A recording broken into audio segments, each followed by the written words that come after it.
start with Malik Nabers and Brian Thomas Jr. I said it a few weeks ago, and I'm sure you've heard me say it a million times on the show since then. That Andrew Thomas injury is going to cripple Malik Nabers. And since that Andrew Thomas injury, and if anybody who wasn't familiar, Andrew Thomas, terrific tackle on the Giants. He's the glue to that line. And we see two versions, and there's no middle ground with Daniel Jones. When Daniel Jones has protection, he's a good quarterback. Not great, not really good. He's good enough. So you think Daniel Jones would shine on the Lions? I don't know if he would shine, but he'd be. I mean, we're basically, so he's either a good quarterback with protection, or he's dog shit. There is no middle ground with Daniel Jones. I just think once they lost Andrew Thomas, if you go and if you look at Malik Nabers' stats, it correlates.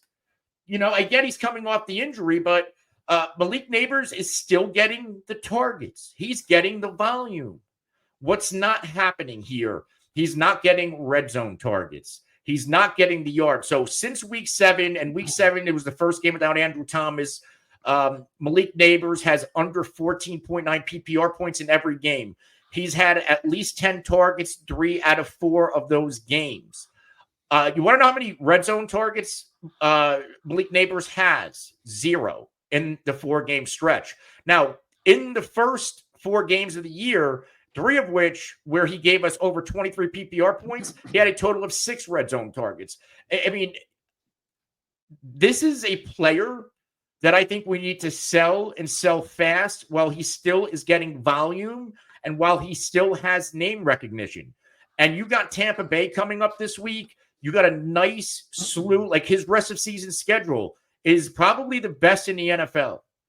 I don't know if he's going to have the ability to cash in. They got their bye in week 11. And then again, from weeks 12 to 17, this rest of season schedule outstanding. On his bye week, I'm trying to sell him before you're going to have to sell him for under market value. I don't see it changing. I see the Giants potentially making a quarterback change, and I don't know if that helps Malik Nabers at all. Yeah, Drew Lock may come in, but we did see Drew Lock perform decent last year with Seattle. So, I mean, I don't think it's a huge downgrade. And like you said, the schedule is pretty amazing. Yeah, the last 4 games have been bad. 6, 10, 10, 8. But again, the Carolina Panthers should have been a smash matchup. So the Bucs is certainly a great matchup. The Ravens have been letting up a ton of points. The Saints defense hasn't been good. Now, maybe with this special teams coach coming in, they got the win. They're a little bit better. Cowboys are a hot mess as well. So I don't know if I think it's just might be a slow stretch for Nabers. I think he'll bounce back. But, if you want to sell him, see what you can get. I think he'll finish fine. He'll have a couple huge games probably. You may get a couple games where it's just like we saw against the Panthers, 6 for 50, something like that. So, he's talented. He's getting so much volume still. And the other side, Brian Thomas Jr., I think he's just going to be screwed because it sounds like Trevor Lawrence could be out for the year, right? They're talking about possible shoulder surgery. And their season's tanking anyway. So it's like, do you want to put him back in there? So, I mean, it was looking so promising for Brian Thomas Jr., and he just looked great, and he looked like the better pick, getting him later. And Nabers was going, first, second round in drafts. You can get Thomas later on. But now with Mac Jones, it's against a good matchup against the Vikings. It's going to be rough. He's a little bit banged up. He's had that chest injury he's been struggling with, but he's made it on the field.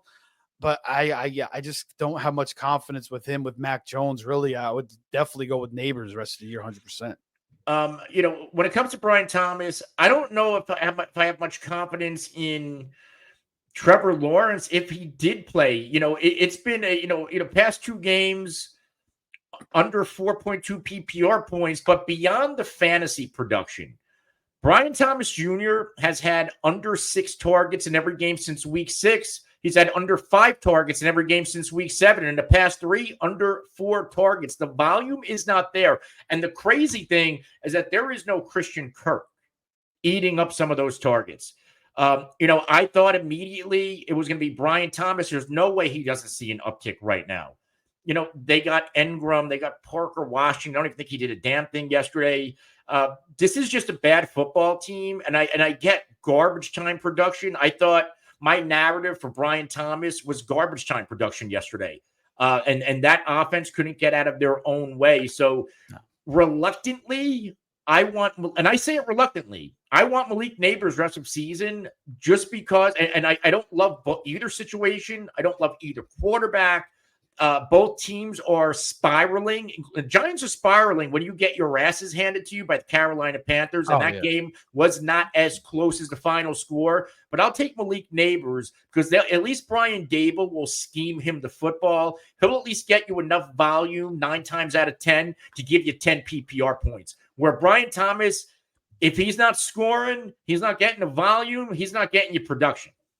Yeah, and now you got Mac Jones. I would feel fine with him with Lawrence. I think they would kind of create that connection and he probably would earn more targets. Again, he was banged up with the chest injury that affects some things as well. But yeah, if he's out for the year, it's without a doubt Nabers, of course. Lawrence, I'm saying if Lawrence is out for the year, I'm saying